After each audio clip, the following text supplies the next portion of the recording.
I'd never really thought about it like that I was a people pleaser. I know that I just love helping people. I've always worked in service-oriented businesses, you know, from the start of my career, from bank and tourism and now owning my own business. And it's all about service, and you just want to be the best person you could be. But I hadn't thought about it at all until I watched your video actually, and I cried.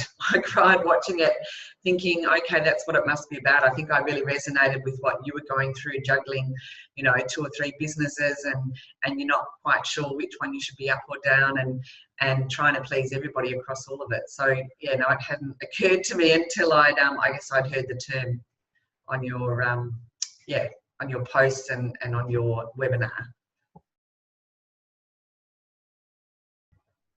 A very long time.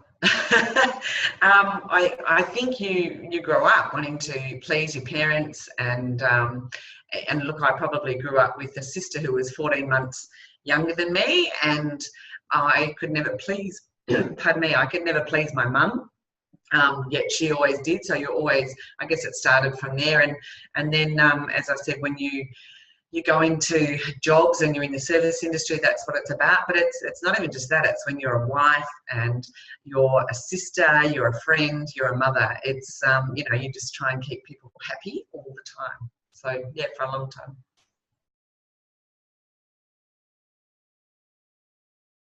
Because of your webinar, when I was, it was a funny day because I actually had my parents over, and it was early in the morning here, and I was running around the house, not realizing that I was actually, my camera was live, and you probably saw me doing what I was doing. But I remember Dad and Joyce were here, and I was sobbing, and they're looking at me thinking something had gone horribly wrong in my life while they were there. And it was really just your video, and I just knew that I had to find out what it was that might be able to, I guess, clear all of that up for me. I was going through a lot of anxiety and yeah, bits and pieces. So I just knew I had to do it.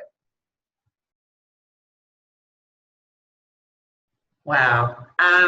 Well, it was certainly a journey of self-discovery for me. So, and look, I did learn to, I mean, I've always operated from love, but I guess it was taking that to a much greater level.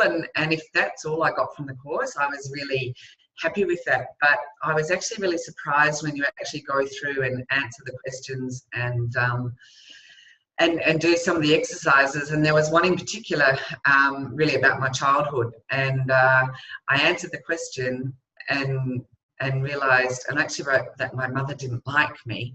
And I just sat on my bed sobbing like a little kid, and I think my son came in at the time and heard me, and I told him why I was crying, and he said, but you're the best mum ever, and you know, it shouldn't be about that.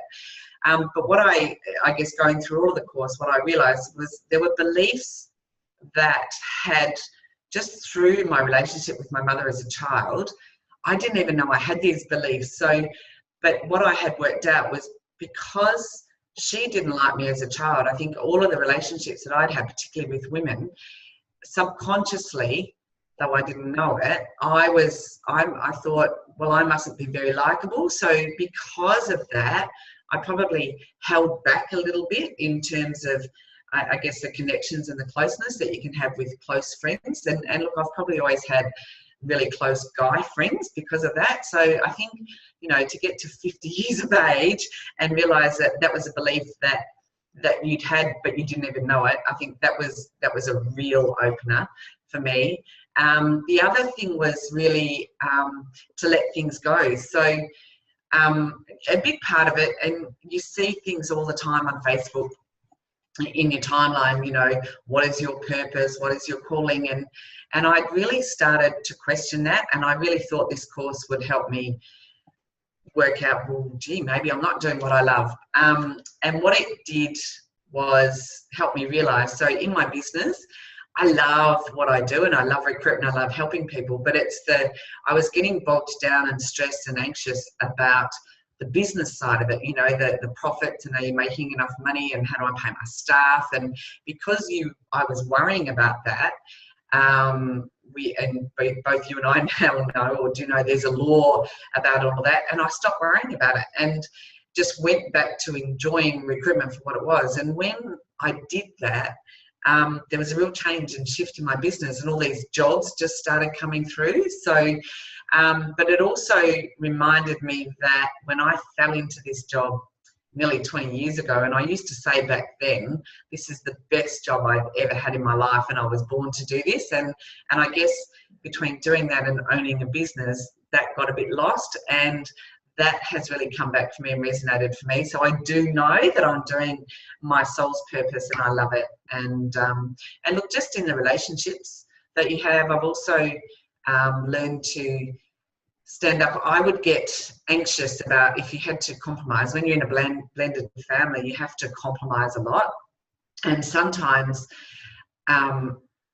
it would feel like someone was standing on my chest, the anxiety about having to compromise something that I felt so strongly about. Now I can actually stand up and say, no, this is how I feel, and I'm not going to compromise that. And it actually all turns out okay. So that was a really big thing as well. So yeah, just looking forward to applying it, and just having just confidence that I am a good person, that it is my soul that is, I'm trying to, how I answer it. Just trusting in my soul and trusting in myself and trusting in the decisions that I make, and where I want to be and where I want to go. And then there was obviously, I was very fortunate to do the retreat at the end of the course, and it helped me realize that I wasn't alone, that we're all going through some sort of journey and some sort of path where we do have the self-doubt, or there's always, everybody has stuff going on in their life. So I think that helped me make me feel more human. And then obviously the yoga and the meditation, which I've never meditated. I've never found time to meditate, and I didn't think it would ever be for me.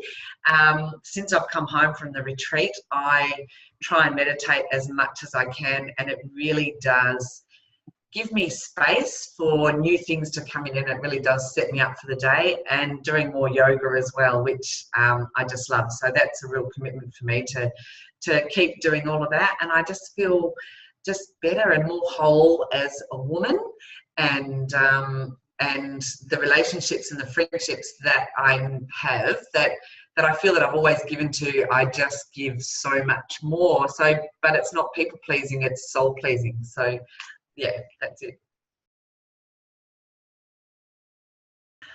Absolutely. I actually would like to put some of my staff on the course as well.